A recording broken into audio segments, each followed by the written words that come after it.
Hey everybody, and Merry Christmas and Happy Holidays and Proud Festivus and all that fun stuff. We're going to do something a little fun today. I do have some real work to do, but I'll get to that next week. I've had this guy kicking around for a while. This is a Polaroid model 211A LCD projector. It's old.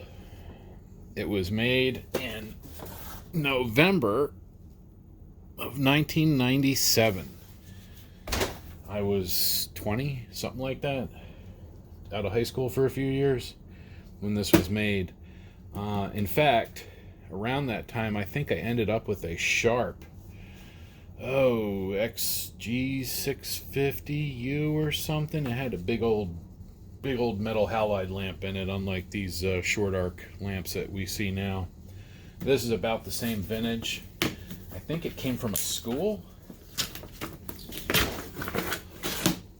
It has turning on and off instructions taped to the top. I'm taking all that off because I want to clean this up and I don't know, maybe sell it. The bag says 20th Century Plastics. I just think it's kind of neat because it's like a retro projector. But here's the instructions. Somebody printed this out from the manual. It's pretty funny. It does have the remote. The remote has a mouse option on it. I also have a bunch of cables that came with it. I have that cable, I guess the mouse receiver for that. Has VGA in, more VGA in, serial control, composite video, S-video.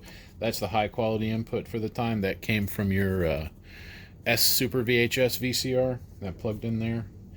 And then I guess if you had your 486 for 1997 Celeron, I forget. But I guess you could plug your computer in there. This actually works, believe it or not. I had it on, I don't know, 6 months ago just to make sure that after sitting it didn't die. It's got a lens cap. Power plugs in the front, which I guess at the time was kind of normal. It does go into standby. Do I have the, yep, there we go. It is in standby. But what I wanted to do is I wanted to clean it. Let's see how projectors have changed in the past, 23 years. I'll bet you this projector's older than some of the folks that have seen my videos. So first thing we'll do is knock the camera. I'm going to move the camera. Let's zoom you out a little bit so you can really see what's going on. These old as I screen around so I don't know what I'm doing. These old projectors are just kind of neat, you know. It's part of electronic history in a way. But let's start with opening up history. Take that one out. This one. See, I'm thinking this projector might be good if somebody's into retro gaming, because this thing's got pretty good retro gaming specs. It's not super bright, 650 lumens, so that's kind of, it's akin to like a modern, small LCD projector. It's 800 by 600 with a max resolution of 1024 by 768, so it'll do SVGA no problem, and I guess forget what 1024 by 768 is, but 800 by 600 is SVGA if I remember correctly. Unless I'm mixing that up. Does not have a contrast ratio listed, but I imagine it's pretty poor. And other than that, it uses a 280 watt metal halide lamp that we don't see projectors using anymore because the metal halide lamps don't last very long. And they were very expensive. So we got all the top pieces out. Let's make sure I got a good frame on that so you guys see it. Wiggle, wiggle. There she goes. Do we have a keyboard? We do have a keyboard. Plugs in there. Unplug that. Here we are. 10/28/97. That's when that case was made. And the front just popped off. 10/28/97. All molded the same day, I imagine. You can see they sprayed the inside of that with that metallized stuff. There's the insides. This thing's packed. Man, how technology has changed. I definitely see what looks like rust.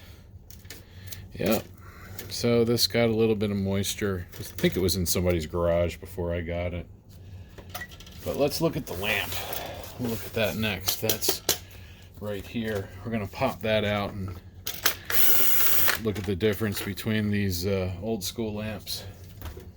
Well, this was made before the rest of it. This was made on the 16th of October.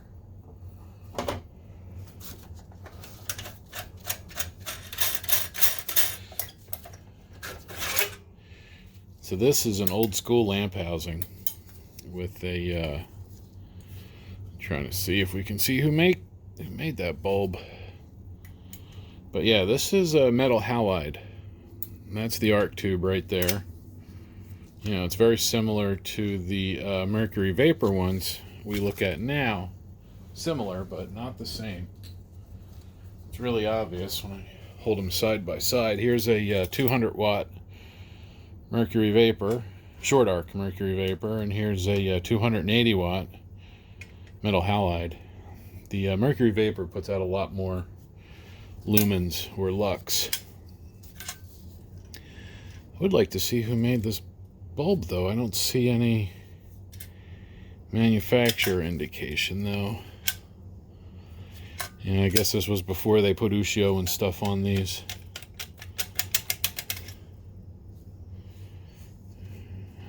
Maybe that means something. That's probably just the housing. I do wonder who actually made this. I'm sure Polaroid didn't really make this. Someone else, I'm sure, made it for them. But there's a lot of things that carry over still to this day. If you look inside, oh, we have a crack on that filter. But this is the IR UV filter right there. A little crack in it. That's all right.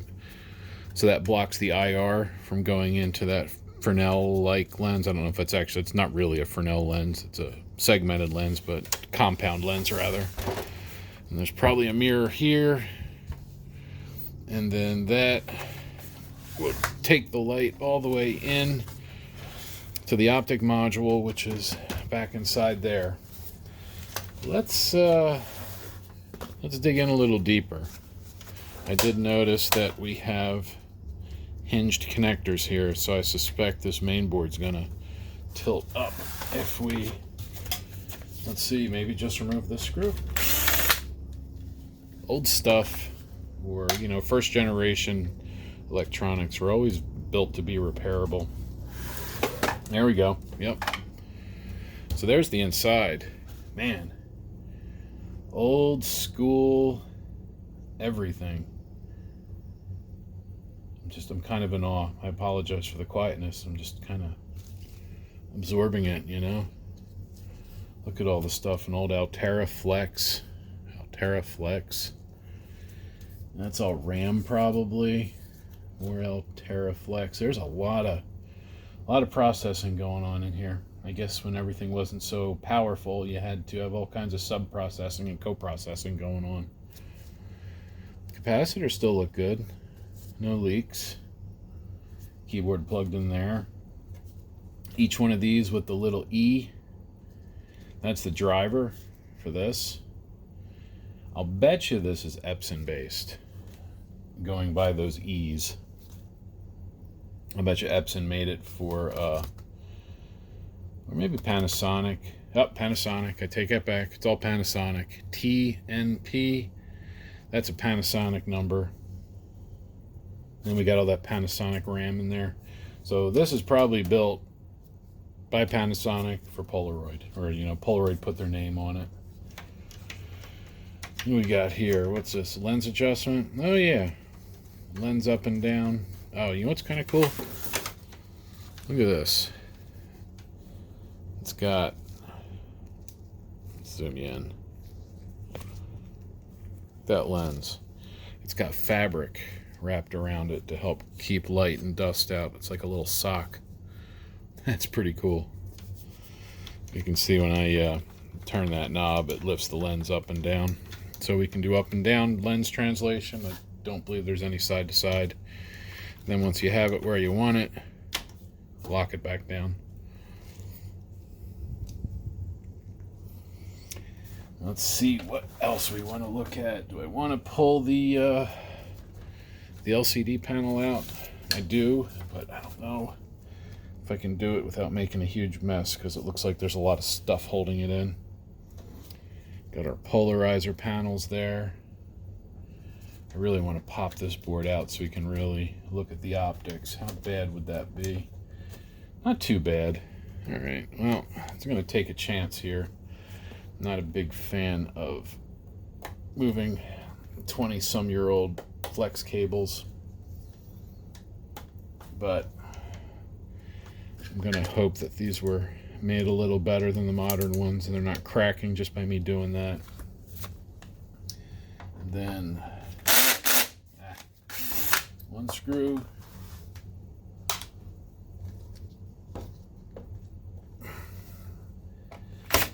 two, one over here. Come on.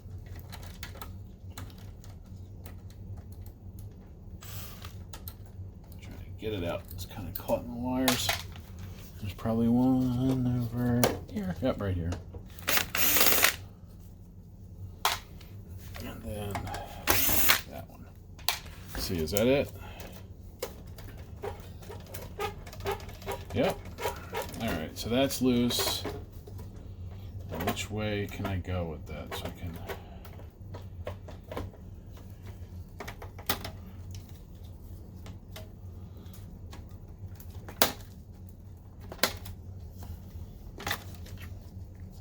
And even these old connectors are just feel better when you pull on them. Wires are thicker. They just feel made, everything just feels a little bulkier, you know, a little more reliable. Oops. So you can unhook that board, just push on it. So let me just move that out of the way. All right, so now let's see if I can get this out and then we can fold it all over. What am I caught on?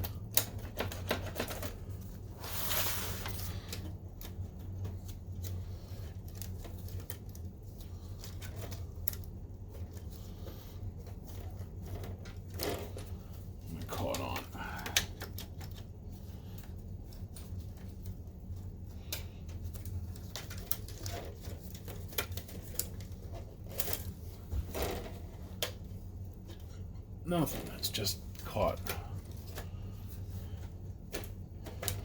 There we are.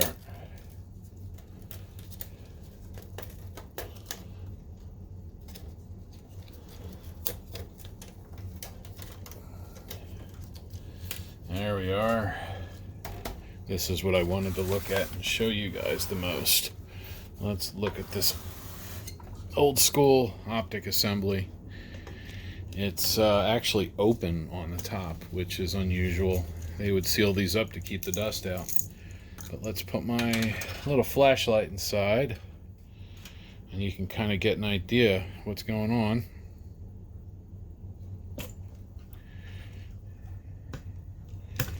Another vantage point, a little better. There we are. So the light shines in here.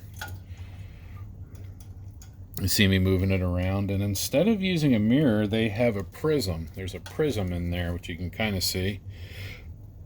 And then that shines, that gets the light inside. And then we have the first dichroic mirror. Sends our blue to the blue channel. Our second mirror, which allows the red through, but reflects the green. And then we have our red going through there, so it's blue, green, red. And that all comes out on the lens over on the front. Let's see if you guys can see that flashlight shining through. I don't know if you guys can see that on the paper or not, but you get the idea. So the actual optic block, or the prism, looks like it's held in. It's held in pretty thoroughly.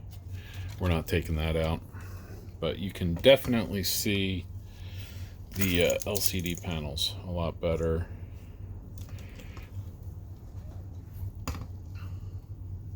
Right there, those are some big LCD panels. So let me go hit this with some air, and then we'll put it back together, fire it up, and see what the picture looks like.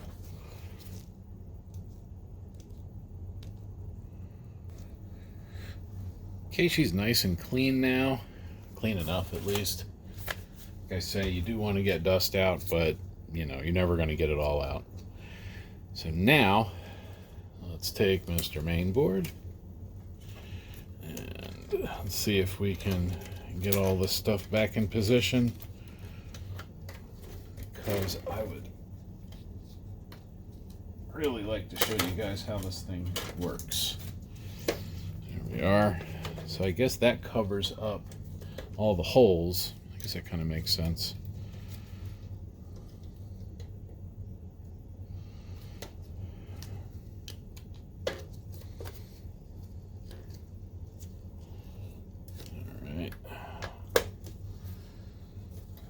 See here, A16,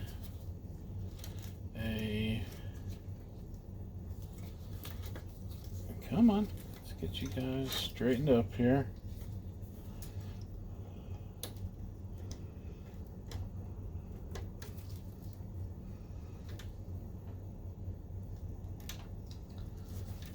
Wait a minute, let's see here, A17, A17.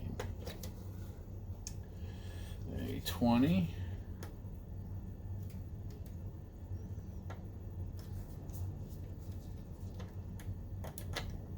Yeah, this is Panasonic. So Panasonic made this, and Polaroid put their name on it. A 18.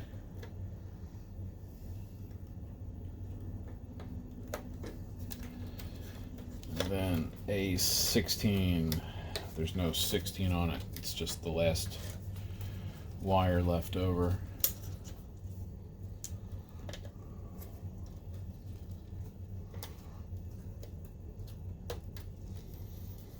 And that's got to go back under there. We'll do these guys last. Let's see, that's good. That's all plugged in. All right, let's get some screws ready.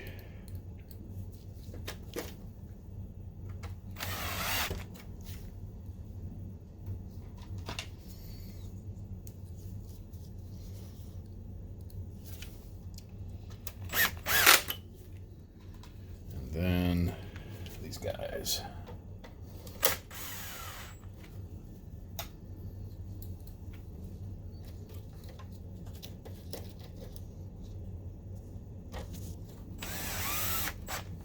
All right. Was there one there too? I don't remember now. I think so. I think that's where this one went.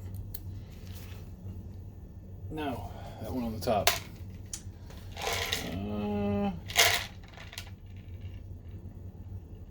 Let's see, 1, 2.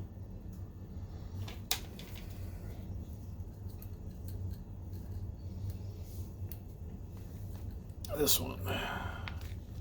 Yeah. There we go. And then these guys. Let's plug these back in. And what we'll do is we'll, of course, start it without the cover. Because if you repair something or work on something and you close it all back up without testing it with the cover off, the evil repair gods will make something fail, or will undo some work that you did, because you always have to test it with the top off, or bad things will happen. It's one of those repair superstition things that seems to hold true.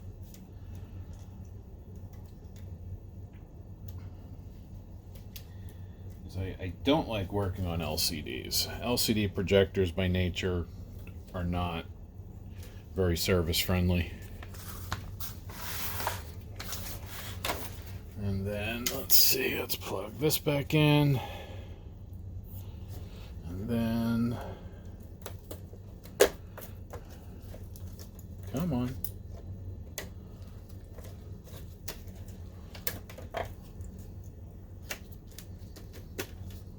Yep, there we go. The screw, then we'll put the lamp in and find something to bypass that lamp switch.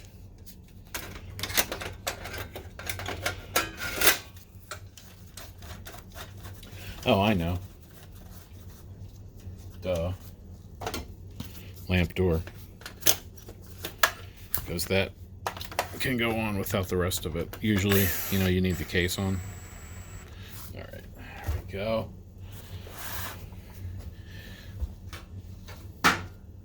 Let's get the power cable. And let's see, we got our standby light. Yep, got our standby light. Okay, I'm going to see if we can turn it on without the cover on, see if the remote will work. Yep. Because the remote does work.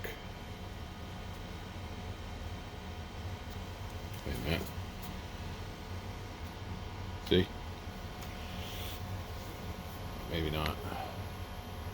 Yeah, you can see it a little bit. But we got the light coming up now. You can see it over here.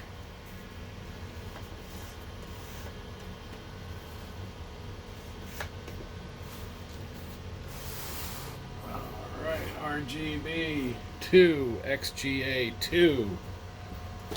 Let me see if I can get my DVD playing.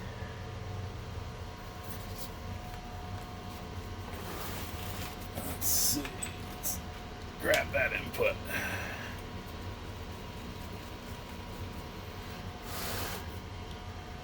Let's see what happens. And input. Let's see, RGB.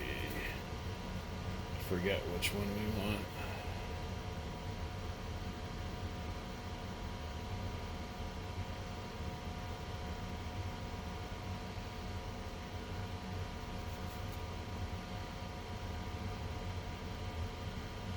Do you have a picture yet? It says it's playing. Which input am I supposed to be looking at? Yeah, RGB 2. You must not like it. Let's try RGB 1.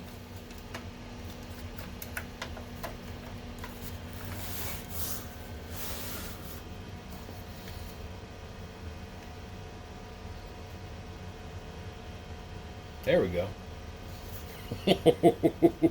Boy. Wow. That picture looks terrible. I don't know if that's what I did by unplugging things, but I don't think so. I think that's just the way it is. Bring it up a little more. This is an old Criminal Minds episode or something. You know what? Let's see if we can do this without me blowing it up. Let's...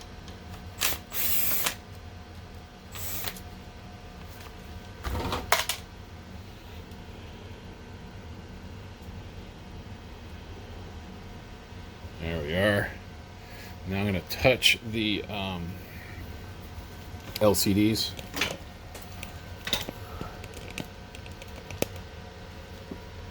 Let's see if anything changes.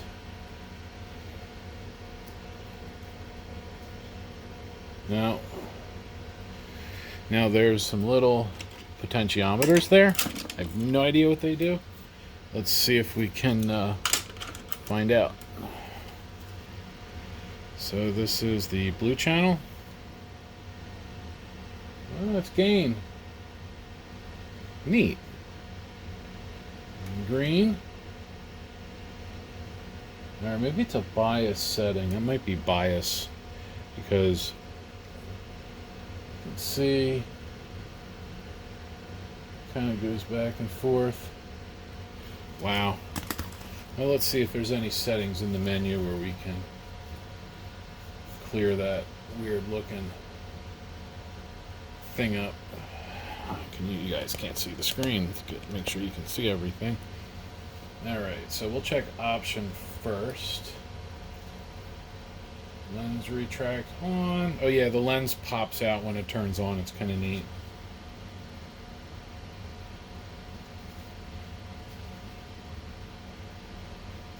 $1,061 hours.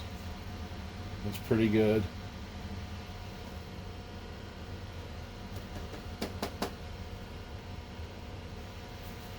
Wow. So that's how it's actually processing the video. That could be a couple things. I don't know if I'm really going to worry about that. That answers my question. I'm not going to be selling this because nobody's going to want this. I was trying to see if we had a reset, but let's just go to picture.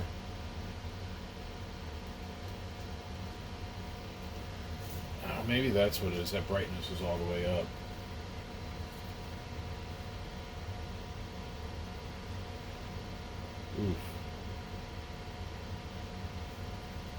Oof. So I turn the brightness all the way down and then it's not as blooming. Let's see, contrast, signal mode, auto. Let's see what if that does anything.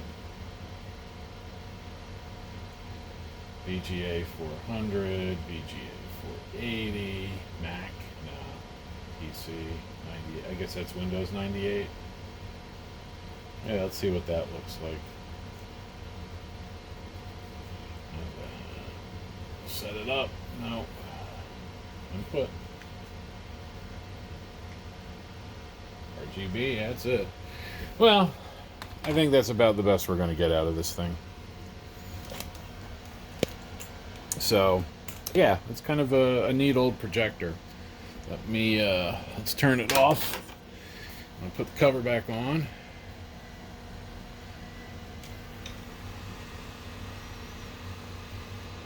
That's cool. And then we'll let those fans cool it down. I'll put that screw back in. Then we'll put the top on. There we go. We have to put this on too because we got the keyboard. So normally plugging in something like this while something's on is a bad idea, but I sort of know how the circuit's set up, so that wasn't going to hurt anything. But normally, if you're going to plug a cable in, wait until the projector finishes cooling and you can pull the main power, just to be safe.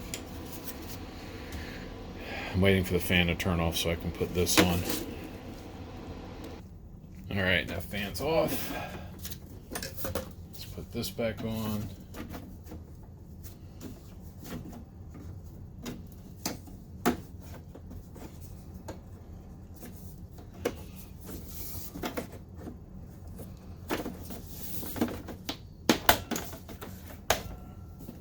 There we are. Let's get this one in to hold it.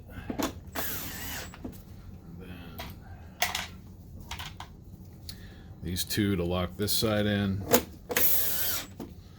and these two to lock this side in. Lens cap.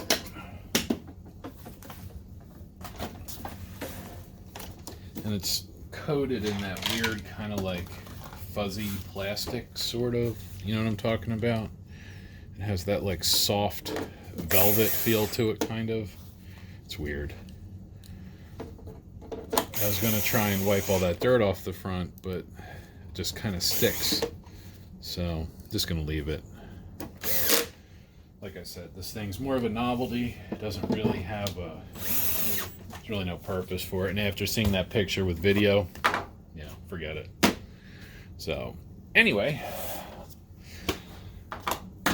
there we go. That is the sort of cleaning and inside look at this really, really old Panasonic / Polaroid 211A projector from 1997.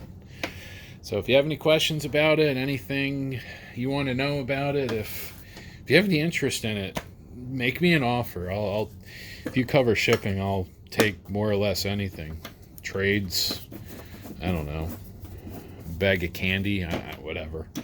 So, you know. Anyway, Merry Christmas, everyone. Happy holidays. Proud Festivus, etc., etc. Thank you for watching.